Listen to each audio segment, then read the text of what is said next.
Los saludamos, amigas y amigos de 15 UCR, este medio televisivo universitario que se paga con los impuestos que tributan los habitantes de este país. Este país es el mismo del cual la Academia de Centroamérica atenta a los temas importantes de este país. Acaba de reunir 16 expertos en los temas más o en el abanico de temas más importantes, pues 16 da para cosas como transportes, tecnología y economía, o finanzas públicas si se quiere, hablaremos con el presidente de la Academia de Centroamérica y uno de los autores, don Ricardo Monge, y de nuevo tenemos el privilegio, don Ricardo y yo, de compartir mesa con doña Gloriana Ivankovich, que es algo así como la directora de programas de la Academia de Centroamérica, o lo que sea. Bueno. Ya me comí como 1 minuto y medio, entonces... Muy buenas tardes. Muchísimas gracias, don Rafael, por invitarnos. Tardes y noches y etcétera. Exacto. Como bien señalás, este es un trabajo que realizamos donde invitamos a 16 expertos en 16 temas que son tratados, los temas en el Plan Nacional de Desarrollo que presentara el Gobierno de la República a inicios de este año. El propósito fue pedirle a los expertos que estudiaran lo que el plan señalaba, que hicieran una crítica constructiva del plan, que dijeran que eran fortalezas, debilidades, pero la parte más importante que les pedimos a los expertos fue que nos dijeran en su criterio cuáles podían ser elementos críticos de una hoja de ruta para que Costa Rica en esas 10 áreas realmente avance en el mediano y largo plazo, es decir, más allá de un periodo presidencial. Entonces, lo que ahí hicimos, como bien señalás, es tocar temas muy fundamentales: salud, educación, infraestructura, temas que tienen que ver con las finanzas públicas, temas que tienen que ver con ciencia, tecnología e innovación, temas que tienen que ver con el desarrollo productivo, temas que tienen que ver con la agricultura, con todo lo que es generación de nuevas fuentes de empleo, etc. El propósito de la Academia con este estudio es brindarle a la ciudadanía un documento sólido desde un punto de vista técnico, totalmente apolítico, imparcial, que sirva como base para la discusión seria sobre estos retos que el país enfrenta y sobre posibles políticas públicas que se podrían diseñar e implementar precisamente para avanzar en esa línea. Un hallazgo importante que encontramos en general en todos los 16 temas es que el país tiene planteado algunas propuestas de política que podrían ayudarnos en el corto plazo a mejorar, pero sin embargo la gobernanza, la institucionalidad para implementar esas políticas no queda claramente explicada en el Programa Nacional de Desarrollo, pero tampoco, ¿verdad?, está en el entorno, en las discusiones, ¿verdad?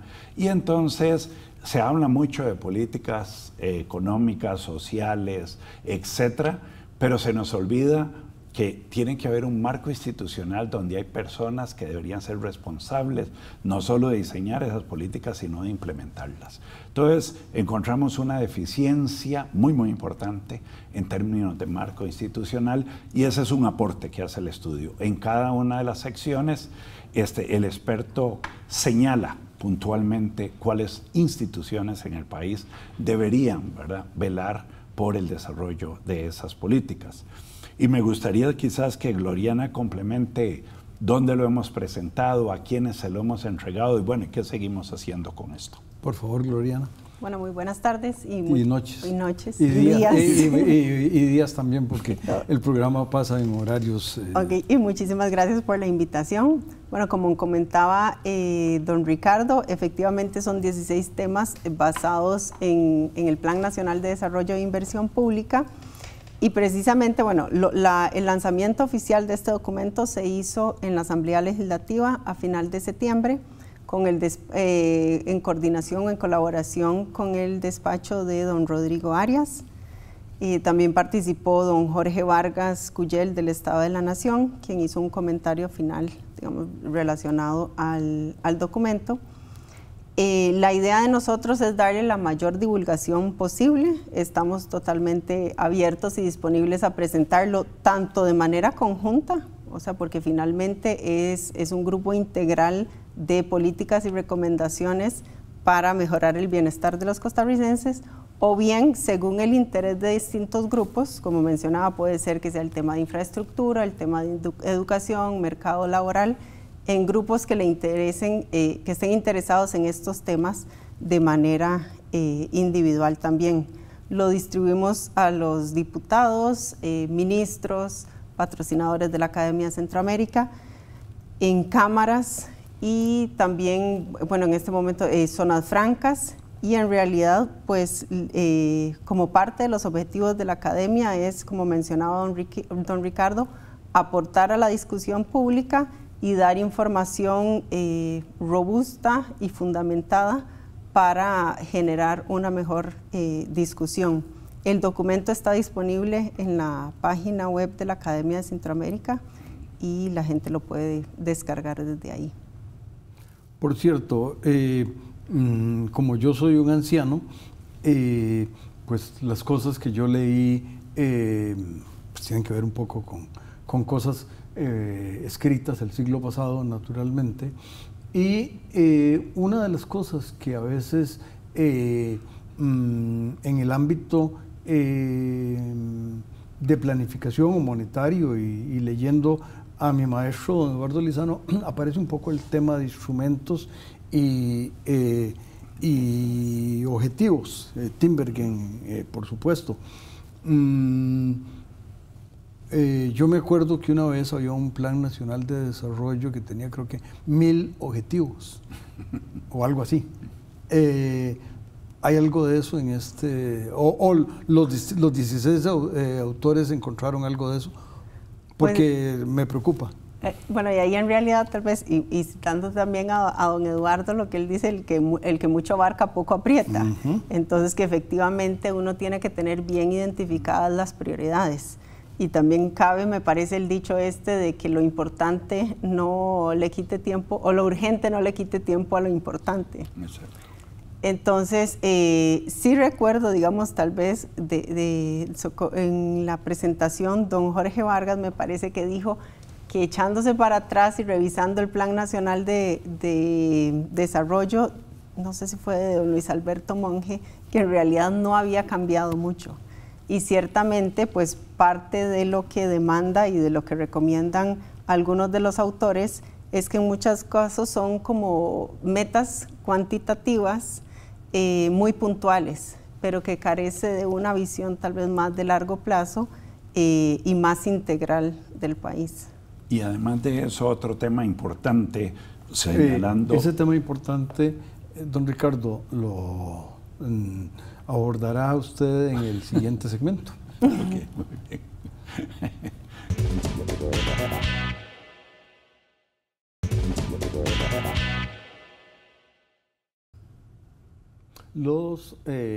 Les recordamos que don Ricardo tenía una pregunta importante o un tema importante. Gracias. Una de las cosas también, haciendo alusión a que si uno analiza los planes nacionales de desarrollo de Costa Rica desde ahora para atrás, que no han variado mucho, y este ejemplo que vos dabas de más de 1000 objetivos, etcétera, es que parecen mentiras, pero todos los que pasamos por la universidad nos enseñan a hacer proyectos y nos enseñan que hay que tener objetivos, que por cada objetivo hay que tener actividades, que por cada actividad hay que tener indicadores de verificación e indicadores de impacto, ¿eh? Pero como que salen de la universidad, entran a trabajar al sector público y eso se olvida. Porque entonces vos agarras un Plan Nacional de Desarrollo y tiene objetivos y tienen algunas actividades, pero por cada objetivo no hay una actividad al menos. Pero lo más crítico y lo más serio es que no tiene indicadores de verificación en la mayoría de los casos y mucho menos evaluaciones de impacto previstas. Entonces, ¿qué es lo que sucede? Por ejemplo, si se está hablando de educación, hablamos de muchos programas e iniciativas importantes, pero no sabemos si están dando resultados o no. En el área de salud es lo mismo, en el área de la innovación es lo mismo, en el área de transporte es lo mismo. Es decir, nuestro país se ha acostumbrado a gastar y gastar plata en ideas, en proyectos, en iniciativas, pero no nos preguntamos si eso está o no moviendo la aguja. Y después sí nos preguntamos que por qué no avanzamos. Un ejemplo típico es la pobreza. Este país tiene decenas de programas para atender la pobreza y muchas instituciones públicas que trabajan en ese campo. Y yo no necesito hacer una evaluación de impacto para saber que la mayoría de sus programas no están funcionando bien. ¿Por qué? Porque no bajamos el nivel de pobreza en Costa Rica desde hace 20 años. Pero sí necesito una evaluación de impacto para saber qué es lo que estamos haciendo mal o estamos dejando de hacer para mejorar la efectividad del programa. Entonces, una crítica constructiva que se hace en el documento es que muchos de los 16 temas se señala claramente de que no avanzamos en esa otra etapa. No nos animamos a decir, bueno, estos son todos los indicadores de verificación y además, ¿verdad?, estos son los indicadores de impacto que vamos a medir y cuál es la metodología. Sobre eso no se dice nada otra vez en el Plan Nacional de Desarrollo. Sí, a mí me parece, para que no parezca una crítica, cuando se dio lo de las Torres Gemelas, y vea que ya con eso me salí de Costa Rica y de otros temas, el aeropuerto de Boston es donde salieron todos los aviones. Bueno, ¿qué se hizo con ese aeropuerto? No, lo que se hizo fue gastar más, prohibir, hacerle la vida difícil a los que viajábamos en los aviones, la pasta de dientes no podía ser de cierto tamaño y no sé qué, pero ni se sancionó a los de ese aeropuerto, ni se aprendió de las cosas que estuvieron involucradas. Sencillamente gastar más dinero, y me moría de ganas de citar un 8% por ahí, pero no lo cité, porque aparentemente ese es como el tema, ¿verdad? Y entre nosotros tres suena muy bien ese tema de que los medios son escasos. Sí. Bueno, esa es otra cosa que también, y permitirme ahora moverme al artículo de Ciencia, Tecnología e Innovación en que yo participé, porque todos sabemos, los que hemos estudiado economía, que un país no tiene ninguna posibilidad de un crecimiento alto y sostenido, a no ser que incremente significativamente el crecimiento de la productividad. Y todos sabemos que el crecimiento de la productividad, el principal factor que lo puede hacer es la innovación. Ya sea generando nuevos productos, mejorando los productos que elaboramos o bien los servicios, mejorando los procesos de producción, los sistemas de comercialización, etc. Bueno, Costa Rica es un país que lamentablemente no viene mejorando en indicadores de innovación, no solo a nivel mundial, sino en la región. De hecho, en el documento se señalan algunos indicadores en los que hemos venido cayendo. El porcentaje de investigación y desarrollo sobre el PIB cada vez es menor, anda alrededor de un 0.4%, cuando hace 3, 4 años, antes de la pandemia, era 0.5%, por darte un ejemplo.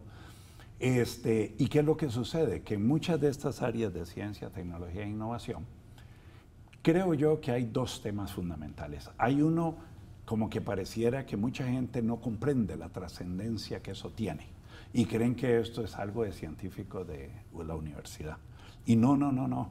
Esto es fundamental para el crecimiento y desarrollo de un país. Y el otro es que las autoridades, y no me refiero solo a estas, sino también para atrás en otros periodos, han tenido la percepción de que, como bien lo dijiste antes, no hay plata. Estamos en una crisis fiscal, cuando arreglemos el problema fiscal tendremos plata y vamos a invertir. Yo me pregunto si Corea, si Taiwán, si Japón, si Finlandia, si Irlanda han llegado donde han llegado en niveles de ciencia, tecnología e innovación, esperándose primero arreglar las finanzas públicas y después invertir en eso. Y no, lo trabajaron en muchos casos de manera paralela. No necesariamente siempre, pero sí. Y lastima ver que un país como el nuestro no logre avanzar en esa dirección. Hoy se presentó, por ejemplo, en CONARE, el Atlas de la Innovación. El primer Atlas se hizo en el 2007, 16 años después se hace el segundo Atlas. Vos vas ahí y se avisó en los medios, en las redes, el grupo de personas que llegó fue muy reducido. Y como decíamos un poco en son de broma, los mismos de siempre, ¿va? Y entonces eso te demuestra que pasan 16 años y la gente sigue sin entender la importancia que este tema tiene, en primer lugar. Pero en segundo lugar, lo que más duele es que nuestro país hasta hace pocos años era siempre el país líder en América Latina en innovación. Ya fuera que ocupábamos el primer lugar o el segundo, siempre peleándolo con Chile, ya hoy no, hoy somos el país número 7 de la región. O sea, está muy por encima de nosotros ya Chile, Argentina, Colombia, México, Uruguay. Y no es porque nosotros hacemos cada vez menos cosas, eso es parte, pero es porque nosotros nos estancamos en lo que hacíamos. Y en todos esos países sí están comenzando a hacer lo que realmente hay que hacer para avanzar en este campo. Pero bueno, he monopolizado mucho eso, pero me parece que es importante porque al menos en este es un ejemplo claro en donde lamentablemente el país no está queriendo avanzar con fuerza, con energía, con visión de mediano y largo plazo, y otros países de América Latina nos vienen mostrando que ese es el camino, y ya hoy las estadísticas internacionales nos dicen se quedaron rezagados, ya hay 6 países en la región que van mucho más adelante que ustedes. Pues llegamos al final del segundo segmento y regresaremos para el tercero y último.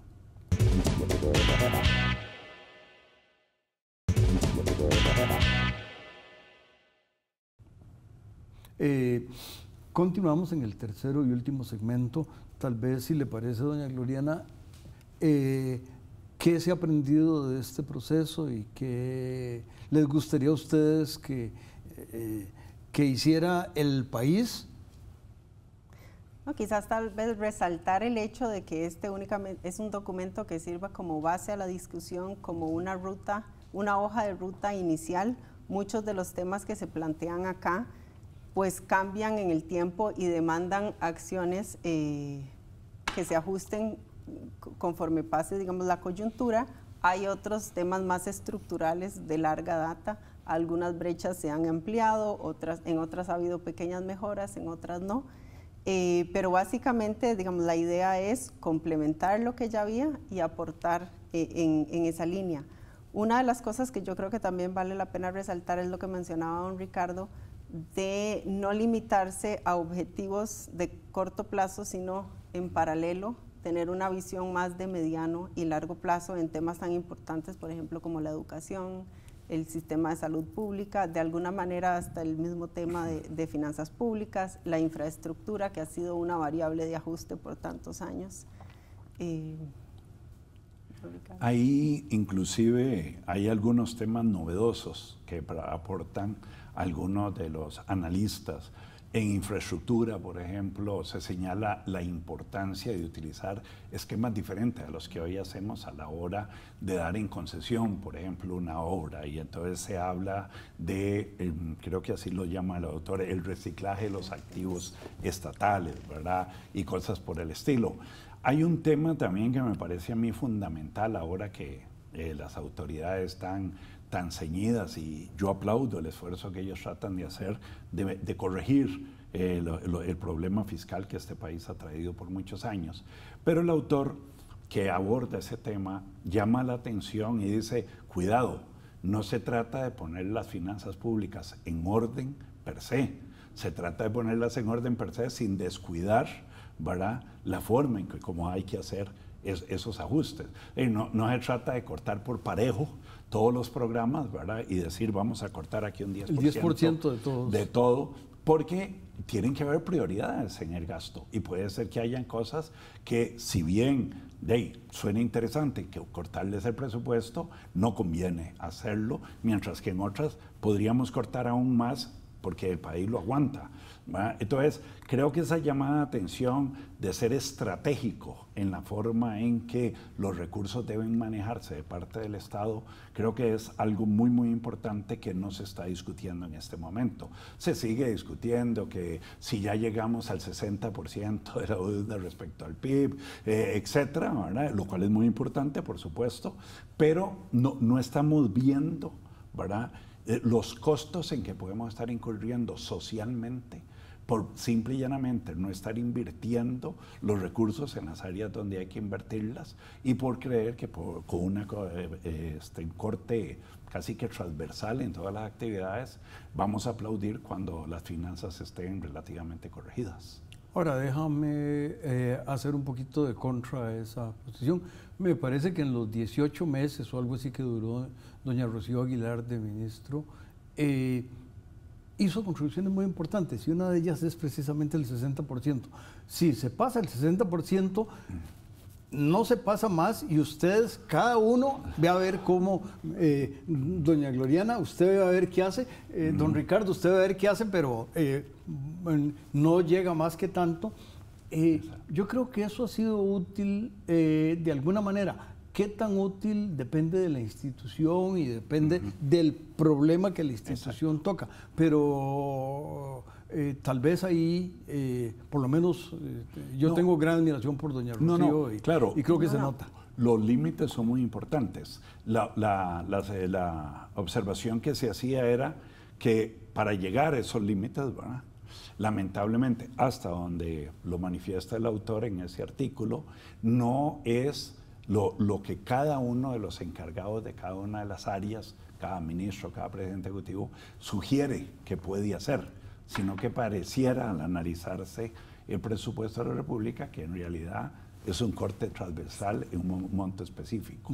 Sí, no, ahí tal vez el tema es precisamente, yo sí creo que era necesario, y dada la coyuntura fiscal en la que estábamos, tener un tope, y la regla en el 60% de la relación deuda-PIB era necesaria. El tema quizás es la forma en la que se ajustan los presupuestos, que muchas veces se hace de manera proporcional a todas las instituciones. Entonces ahí quizás sí valdría la pena definir prioridades y ajustarlo en función de qué objetivos y de qué considera más importante para el país.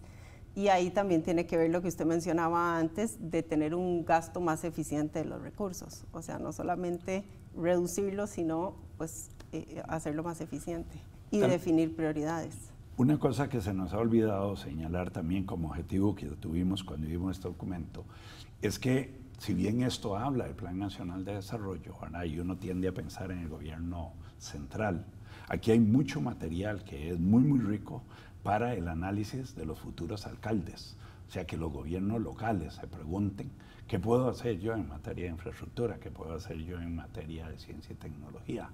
Hay muchas cosas que el gobierno local puede hacer y ahí hay algunas ideas que valdría la pena que los diferentes alcaldes pudieran y sus equipos leer, analizar, y nosotros fascinados de poder conversar con ellos, ¿verdad? Ahora ya no hay que ir hasta Guanacaste, se puede hacer digitalmente y de manera muy sencilla. Podríamos hacer mesas de trabajo porque nos parece que hay mucha riqueza en la información que ahí se pone, que estos gobiernos que ahora vamos a tener elecciones el año entrante debieran ojalá aprovechar. Yo le voy a decir a mis amigos de la academia que en enero, porque en febrero ya es muy tarde, que organicen algunas cosas de interacción con los alcaldes, que andarán mucho tratando de que voten por ellos, pero o tal vez en febrero con los electos, podría ser la otra, pero le voy a tratar de decir a mis amigos de la academia que aprovechen esa bola picando frente al marco que tienen ahí. No es muy bola, es más bien un rectángulo. Retroalimentación y el sitio donde puede la gente... Pueden bajarlo en el sitio web de la Academia de Centroamérica, www.academiaca.or.cr. .com, más bien. No. ¿La página de la academia? Sí, no, .com, no, .cr. Estoy seguro. Sí, perdón. Yo no, porque no es comercio. Bueno, pero en todo caso, si no, se meten a Google, ponen Academia de Centroamérica y la página web les va a salir. Ahí lo pueden descargar sin ningún costo.